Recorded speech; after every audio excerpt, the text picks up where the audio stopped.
সরস্বতী পুজো তো অনেকদিন আগেই চলে গেছে, সেই জন্য ভিডিওটা গ্যালারিতে পড়ে পড়ে কান্না করছিল, সেই জন্য ভিডিওটাকে আমি ছাড়ছি। আজকে হচ্ছে সরস্বতী পুজোর শেষ দিন এবং ভাসান বলতে গেলে, ভাসাই তো না, ঘরেই রাখা হয়, তো শেষ দিন বলাই উচিত। তো শেষ দিনের আনন্দ সবাই মিলে করছি। আর অন্যদিকে হচ্ছে আমাদের খিচুড়ি এবং নাচা গানা, বাচ্চা কুচ্চা মিলে একটু নাচা গানা করছে প্রথম করার পর করা খিচুড়ি হচ্ছে, আর লোকজন নিতে চলে এসেছে খিচুড়ি প্রসাদ। অন্যদিকে জোর কদমে বাচ্চা বুড়ো সবাই নাচা হচ্ছে, মানে বুড়ো মানে হচ্ছে আমরা। দেখো আমরা সবাই নাচ করছিলাম সমস্ত রকম গানে, কি গান জানি না, নাচ গান করতে করতে অনেক কষ্ট হয়ে গেছে, তাই খেতে বসে পড়েছি। ওদি ওইটা চালায় আসো।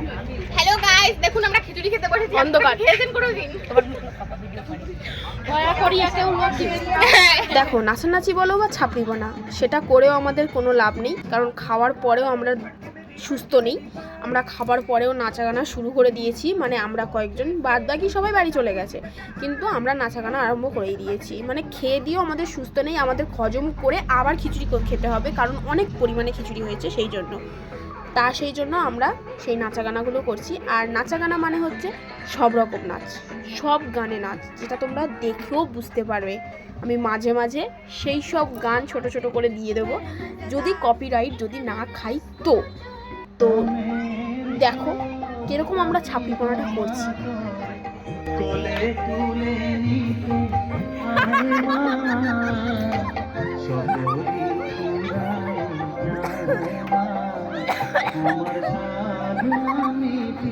তারপর দেখো আমাদের গানই হয়নি, আমাদের মানে গানে নাচা গানা হয়নি, আমাদের নাচের জন্য ডাঙ্কা পর্যন্ত বাজাচ্ছে। মানে আমাদের গানেতে, গলার গানে, মাইকের গানে, বক্সের গানে আমাদের হয় না, আমাদের লাস্টের ডাঙ্কা পর্যন্ত চাই নাচার জন্য।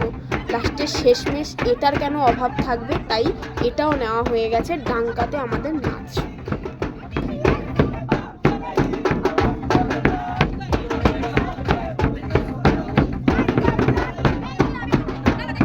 তাহলে নাচা গানা তো অনেকই হলো, আজকের মতো এই পর্যন্ত।